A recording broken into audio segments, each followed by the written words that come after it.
Hey guys, and welcome back to the Lucid Nightmare. I'm your host as always, Jay Schatzer, and today I've got a great Giallo flick lined up for us. It's Giuliano Carnimio's 1972 classic thriller. It is The Case of the Bloody Iris, and it is a fabulous Edwig Fenech starring film. So guys, let's get right into this one. Here is The Case of the Bloody Iris.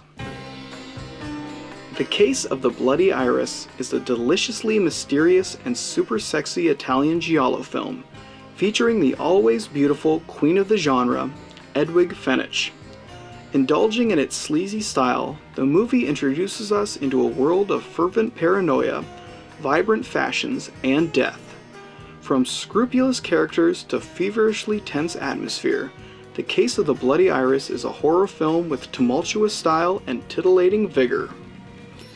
The movie follows a beautiful young woman named Jennifer Lansbury, as she is swept up in a schizophrenic plot of death and debauchery, when she moves into an apartment high-rise where two women were previously murdered.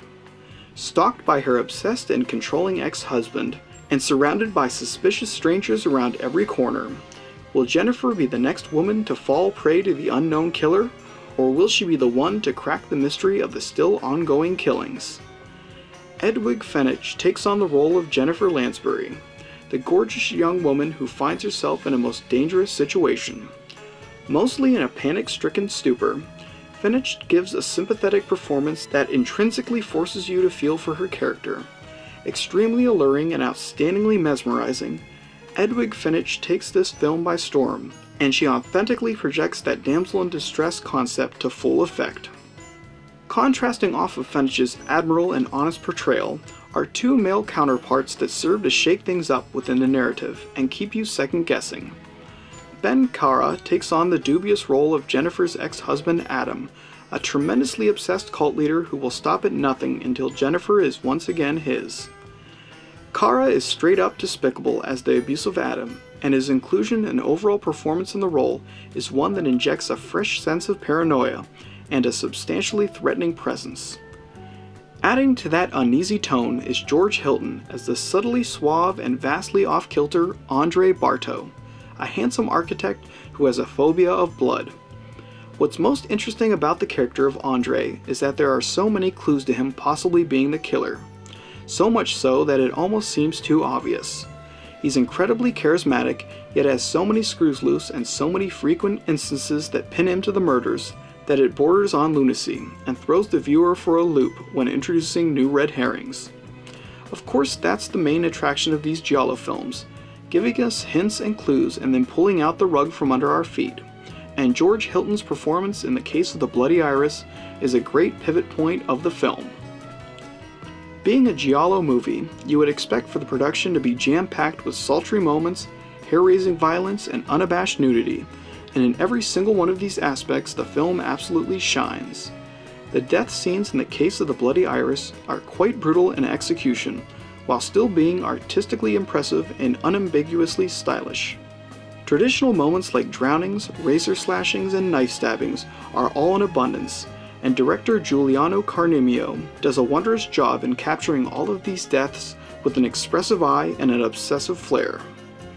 The same thing can be said for the more tantalizing sequences of the film, where the filmmaker thrives in showcasing the bevel of beautiful women of the movie. Stupendously sultry while being exceptionally sleazy, the film overlays a sexy quality to the atmosphere that permeates every crevice of this entertaining flick. From beginning to end, The production has a naughty charm to it that perfectly captures the essence of the Giallo genre. In the end, The Case of the Bloody Iris is a well-established example of the quality of the Giallo genre. Totally surreal, manically tense, and wholeheartedly virile, the film is a wonderful escape from the norm. Presented in 70s sleaze and cult cinema traditions, the production absolutely embraces the more seedy aspects of the era and the depravity of its immoral characters, making for a sinful cinematic blend that shouldn't be missed. If you're a fan of the genre, then you know what to expect. It's ravishing, it's ravenous, and it is quite simply bloody brilliant. The Case of the Bloody Iris is one grandly grotesque Giallo film. And guys, that is the gory Giallo, The Case of the Bloody Iris, one of Edwig Finch's best Giallo films. And it's just super stylish, so check it out if you haven't already. But guys, that's it for me. Hope you enjoyed that one, and I hope you like what I'm doing here. If you do, please like and subscribe. And if you have time, leave a comment below because I'd love to hear from you. But until then, guys, I will see you at the next movie review. Take care.